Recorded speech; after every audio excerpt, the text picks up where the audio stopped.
दरअसल कल यानी कि बीते शुक्रवार को सरकार ने नए बनाए गए तीनों कृषि कानूनों को वापस लेने का ऐलान कर दिया। पीएम मोदी गुरु पर्व के मौके पर 3 कृषि कानूनों को वापस लेने का ऐलान करके उन्होंने सबको चौंका दिया। बिल्कुल, पीएम ने तीनों कृषि कानूनों को खत्म करने का ऐलान करते हुए कहा कि हम इस महीने के आखिर में शुरू होने वाले संसद सत्र में तीनों कानूनों को निरस्त करने के लिए संवैधानिक प्रक्रिया शुरू करेंगे। तब सरकार तीनों कृषि कानूनों को वापस ले लेगी। पीएम ने कहा कि मैं क्षमा मांगता हूं कि किसानों को समझा नहीं पाया और शायद मेरी ही तपस्या में कोई कमी रह गई।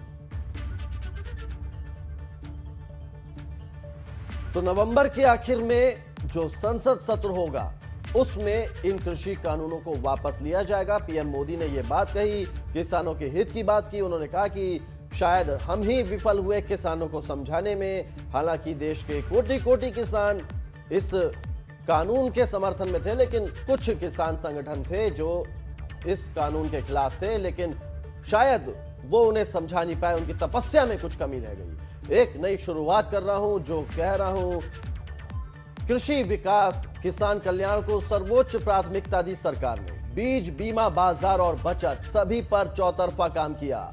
एमएसपी भी बढ़ाई, रिकॉर्ड सरकारी खरीद केंद्र भी बनाए। संसद में चर्चा हुई, मंथन हुआ और ये कानून लाए गए। पीएम मोदी की बड़ी बातें, किसानों की स्थिति को सुधारने के लिए 3 कृषि कानून लाए। किसानों को कृषि कानूनों के महत्व को समझाने की कोशिश की। कुछ किसानों को नहीं समझा पाए। कृषि जगत के हित में नेक नियत से कानून लेकर आए थे, ये कहना है प्रधानमंत्री नरेंद्र मोदी का। संसद सत्र में हम इन तीनों कृषि कानूनों को वापस लेंगे। आइए मिलकर एक नई शुरुआत करते हैं। इसके अलावा पीएम मोदी ने कहा कि किसानों की स्थिति को सुधारने के महाअभियान में देश में 3 कृषि कानून लाए गए थे, लेकिन अब हम तीनों कृषि कानूनों को वापस ले रहे हैं। आज से एक नई शुरुआत कर रहा हूं, जो कह रहा हूं देश के लिए नेक नियत से कह रहा हूं।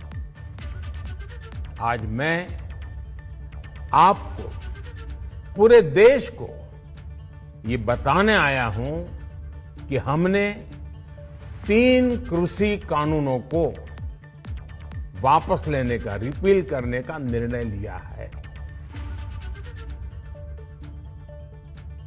इस महीने के अंत में शुरू होने जा रहे संसद सत्र में, इसी महीने में हम तीनों कृषि कानूनों को रिपील करने की संवैधानिक प्रक्रिया को पूरा कर दें।